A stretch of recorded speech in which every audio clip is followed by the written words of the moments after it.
89. On the Parts of Philosophy. Greetings from Seneca to his friend Lucilius. It is a useful fact that you wish to know, one which is essential to him who hastens after wisdom, namely the parts of philosophy and the division of its huge bulk into separate members. For by studying the parts we can be brought more easily to understand the whole. I only wish that philosophy might come before our eyes in all her unity, just as the whole expanse of the firmament is spread out for us to gaze upon. It would be a sight closely resembling that of the firmament, for then surely philosophy would ravish all mortals with love for her. We should abandon all those things which, in our ignorance of what is great, we believe to be great. Inasmuch, however, as this cannot fall to our lot, we must view philosophy just as men gaze upon the secrets of the firmament. The wise man's mind, to be sure, embraces the whole framework of philosophy, surveying it with no less rapid glance than our mortal eyes survey the heavens. We, however, who must break through the gloom, we whose vision fails even for that which is near at hand, can be shown with greater ease each separate object, even though we cannot yet comprehend the universe. I shall therefore comply with your demand, and shall divide philosophy into parts, but not into scraps. For it is useful that philosophy should be divided, but not chopped into bits. Just as it is hard to take in what is indefinitely large, so it is hard to take in what is indefinitely small. The people are divided into tribes, the army into centuries. Whatever has grown to greater size is more easily identified if it is broken up into parts. But the parts, as I have remarked, must not be countless in number and diminutive in size. For over-analysis is faulty in precisely the same way as no analysis at all. Whatever you cut so fine that it becomes dust is as good as blended into mass again.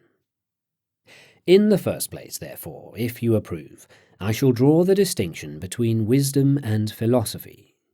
Wisdom is the perfect good of the human mind. Philosophy is the love of wisdom, and the endeavour to attain it. The latter strives toward the goal which the former has already reached, and it is clear why philosophy was so called, for it acknowledges by its very name the object of its love. Certain persons have defined wisdom as the knowledge of things divine and things human. Still others say, wisdom is knowing things divine and things human, and their causes also.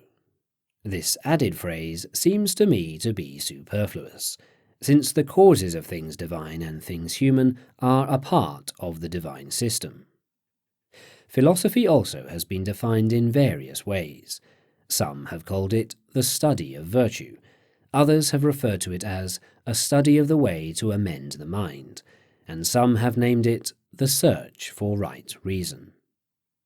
One thing is practically settled, that there is some difference between philosophy and wisdom, nor indeed is it possible that that which is sought and that which seeks are the same, as there is a great difference between avarice and wealth, the one being the subject of the craving and the other its object, so between philosophy and wisdom.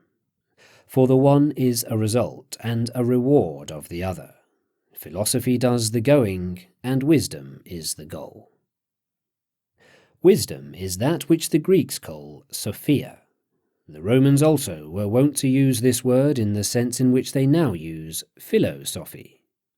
This will be proved to your satisfaction by our old national plays, as well as by the epitaph that is carved on the tomb of Docenus. Pause, stranger, and read the wisdom of Docenus. Certain of our school, however, although philosophy meant to them the study of virtue, and though virtue was the object sought and philosophy the seeker, have maintained, nevertheless, that the two cannot be sundered. For philosophy cannot exist without virtue, nor virtue without philosophy. Philosophy is the study of virtue, by means, however, of virtue itself. But neither can virtue exist without the study of itself, nor can the study of virtue exist without virtue itself. For it is not like trying to hit a target at long range, where the shooter and the object to be shot at are in different places, nor, as roads which lead into a city, are the approaches to virtue situated outside virtue herself. The path by which one reaches virtue leads by way of virtue herself. Philosophy and virtue cling closely together. The greatest authors, and the greatest number of authors, have maintained that there are three divisions of philosophy: moral, natural, and rational. The first keeps the soul in order, the second investigates the universe, the third works out the essential meanings of words, their combinations, and the proofs which keep falsehood from creeping in and displacing truth. But there have also been those who divided philosophy on the one hand into fewer divisions, on the other hand into more. Certain of the peripatetic schools have added a fourth division, civil philosophy, because it calls for a special sphere of activity and is interested in a different subject matter. Some have added a department for which they use the Greek term, economics, the science of managing one's own household. Still others have made a distinct heading for the various kinds of life. There is no one of these subdivisions, however, which will not be found under the branch called moral philosophy. The Epicureans held that philosophy was twofold, natural and moral. They did away with the rational branch.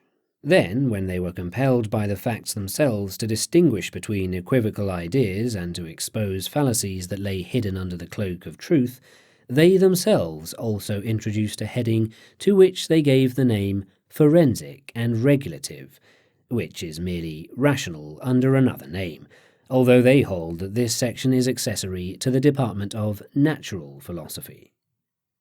The Cyrenaic school abolished the natural as well as the rational department, and were content with the moral side alone, and yet these philosophers also include under another title that which they have rejected, for they divide moral philosophy into 5 parts.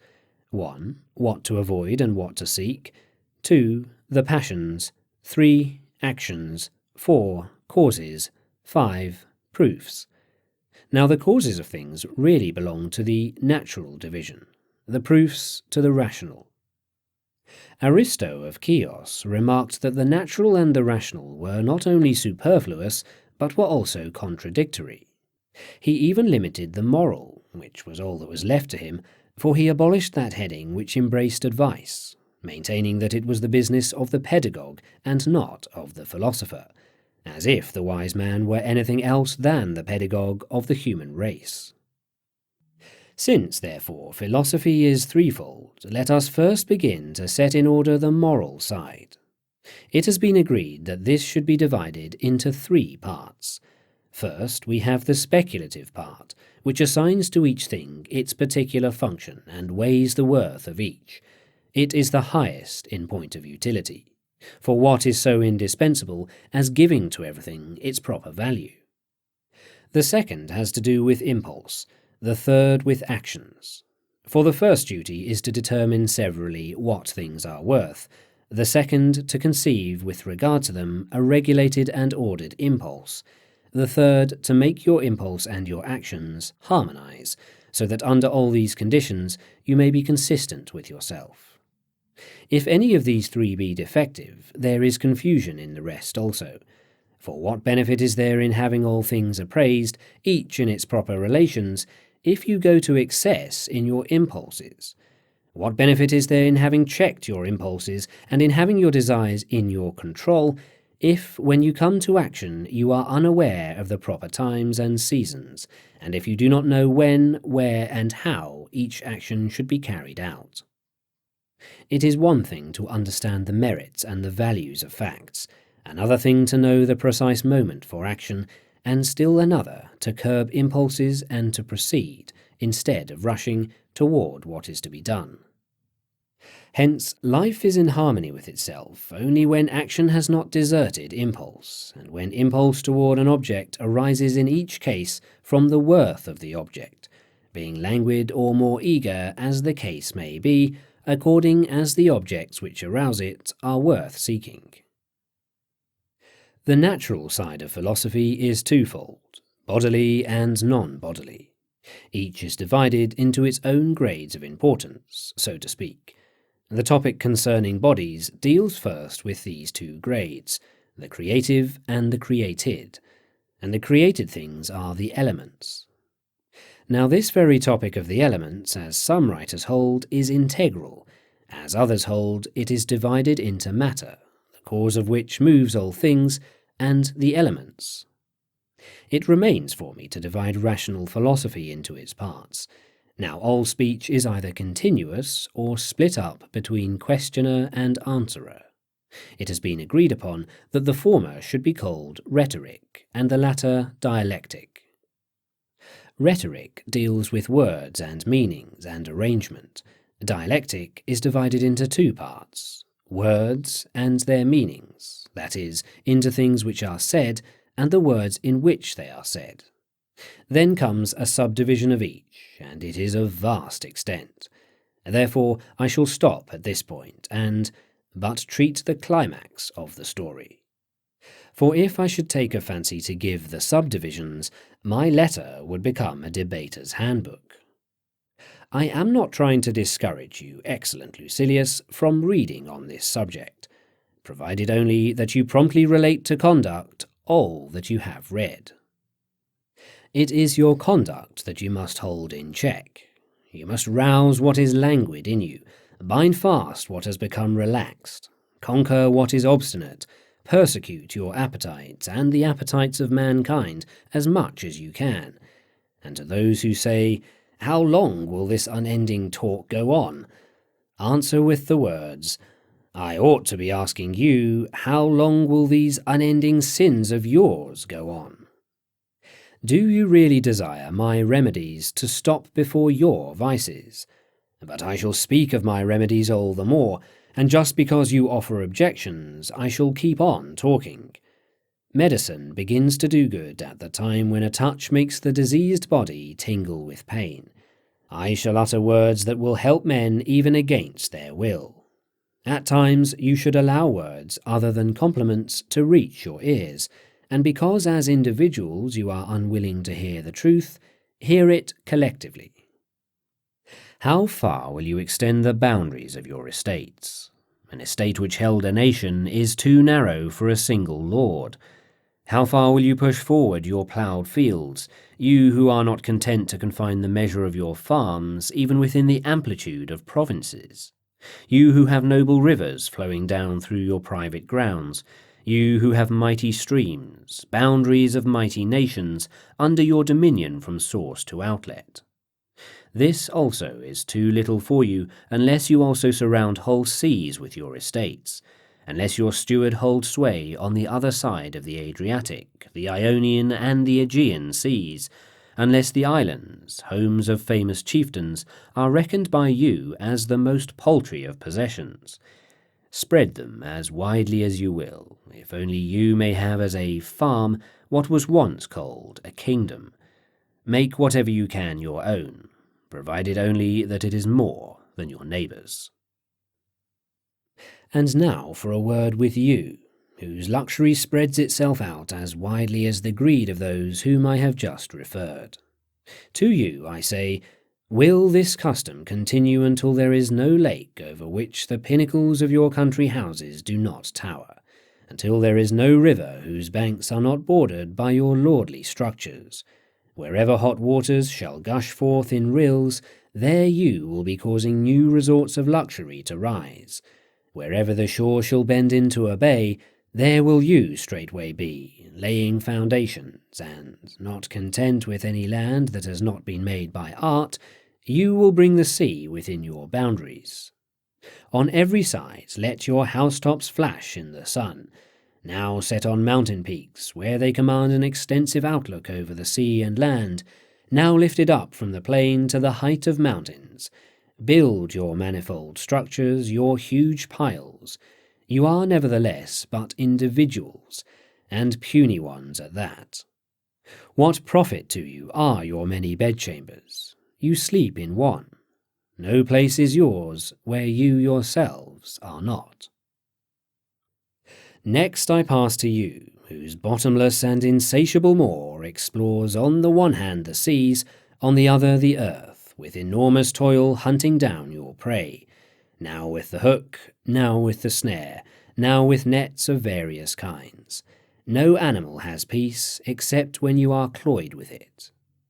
And how slight a portion of those banquets of yours, prepared for you by so many hands, do you taste with your pleasure-jaded palate? How slight a portion of all that game, whose taking was fraught with danger, does the master's sick and squeamish stomach relish? How slight a portion of all those shellfish, imported from so far, slips down that insatiable gullet? Poor wretches, do you not know that your appetites are bigger than your bellies? Talk in this way to other men, provided that while you talk you also listen. Write in this way, provided that while you write you read, remembering that everything you hear or read is to be applied to conduct and to the alleviation of passion's fury. Study, not in order to add anything to your knowledge, but to make your knowledge better. Farewell.